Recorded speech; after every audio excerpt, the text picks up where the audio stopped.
আমাদের দেশটি মূলত অসংখ্য উৎসবের একটি দেশ। এই পবিত্র কার্তিক মাসে আয়োজিত হয় বিভিন্ন ধরনের আচার অনুষ্ঠানের একটি উৎসব যেতে না যেতেই চলে এলো আরও একটি উৎসব, ছট পূজা। নমস্কার সবাইকে, জয় শ্রীকৃষ্ণ, রাধে রাধে।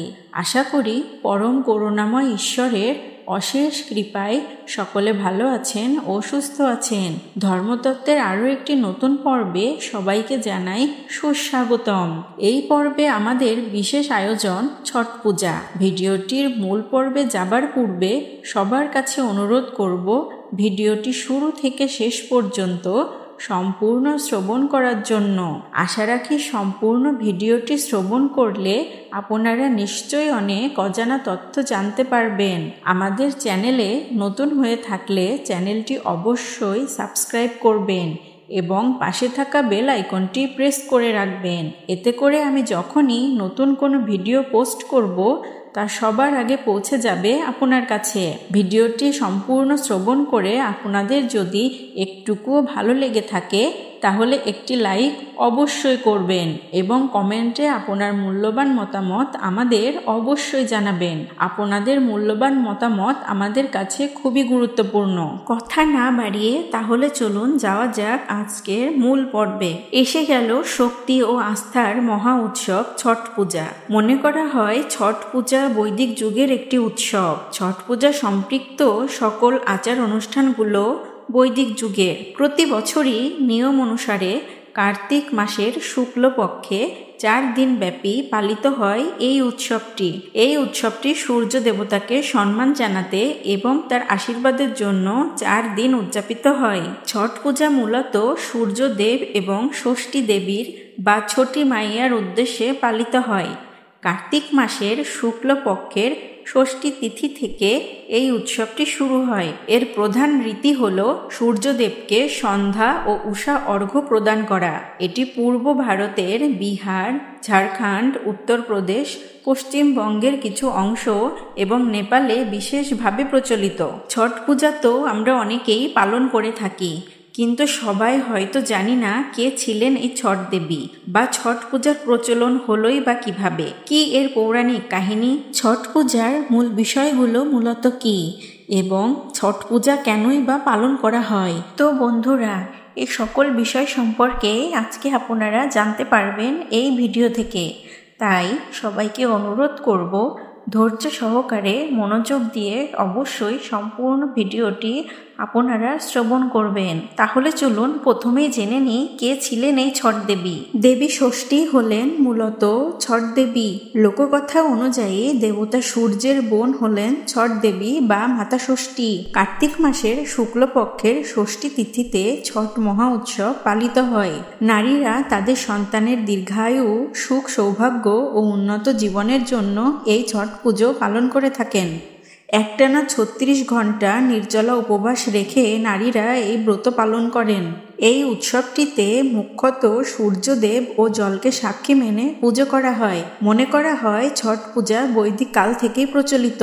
এই ব্রতটিতে সূর্য পূজা ও উষা পূজাও করা হয়। এখন চলুন জেনে নিই ছট পূজা সম্পর্কে প্রচলিত কিছু পৌরাণিক কাহিনী। পৌরাণিক কাহিনী অনুযায়ী প্রিয়ংবদ নামক রাজা এবং তার স্ত্রী মালিনী দুজনেই ছিলেন নিঃসন্তান। একটি সন্তানের জন্য তারা দুজনেই মরিয়া হয়ে ওঠেন। তখন তারা মহর্ষি কশ্যপের থেকে পরামর্শ নেন বাড়িতে যজ্ঞ করার জন্য। তারা পুত্র সন্তান লাভের আশায় যজ্ঞ করান। যজ্ঞের পরে মহর্ষি কশ্যপ প্রিয়ংবদের স্ত্রী মালিনীকে প্রসাদ হিসেবে পায়েস দেন। প্রিয়ংবদের স্ত্রী মালিনী সেই পায়েস গ্রহণ করে। পায়েস গ্রহণের কিছুদিনের মধ্যেই মালিনী গর্ভবতী হন এবং রাজা পুত্র সন্তান লাভ করেন। কিন্তু দুর্ভাগ্যবশত সেই পুত্র মৃত জন্ম নেয়। দুঃখিত প্রিয়ংবদ পুত্র শোকে প্রাণ ত্যাগের সিদ্ধান্ত নেন।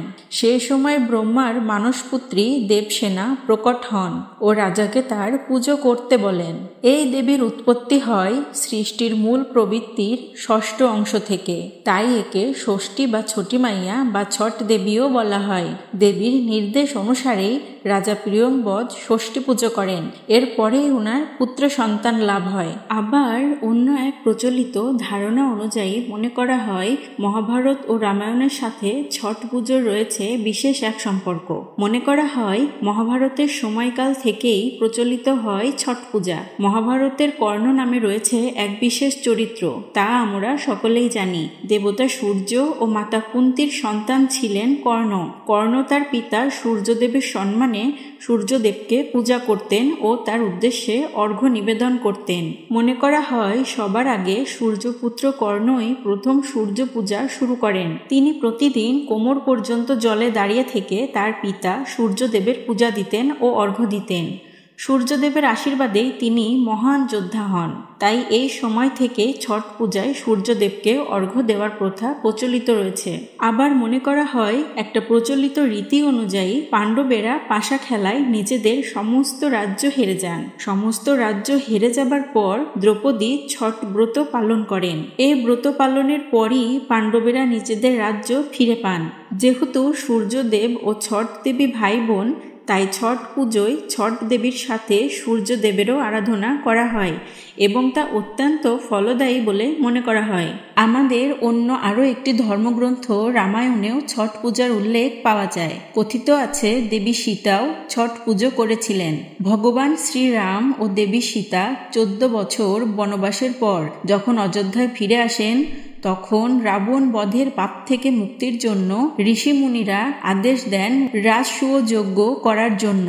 ভগবান শ্রীরাম ও দেবী সীতা রাজসূয় যজ্ঞ করার সিদ্ধান্ত নেন। রাজসূয় যজ্ঞ করার জন্য ভগবান শ্রীরাম ও দেবী সীতা মুগদল ঋষিকে আমন্ত্রণ জানান, কিন্তু মুগদল ঋষি ভগবান শ্রীরাম ও দেবী সীতাকেই নিজের আশ্রমে যাওয়ার আদেশ দেন। ঋষির আজ্ঞায় ভগবান শ্রীরাম ও দেবী সীতা আশ্রমে যান। আশ্রমে পৌঁছানোর পরে ভগবান শ্রীরাম ও দেবী সীতাকে ছট ব্রত সম্পর্কে জানানো হয় এবং তাদের বলা হয় ছট ব্রত পালন করার জন্য। ঋষি মুগদল গঙ্গাজল ছিটিয়ে দেবী সীতাকে পবিত্র করেন এবং কার্তিক মাসের শুক্লপক্ষের ষষ্ঠী তিথিতে সূর্যদেবের উপাসনার আদেশ দেন। ভগবান শ্রীরাম ও দেবী সীতা ঋষি মুগদলের আদেশে তারা ছট ব্রত শুরু করেন। তারা সূর্যদেবের সম্মানে উপবাস পালন করেন। সূর্য অস্ত যাওয়ার সাথে সাথে তারা তাদের উপবাস ভঙ্গ করতেন। এইভাবে দেবী সীতা 6 দিন এই ছট ব্রত পালন করেন।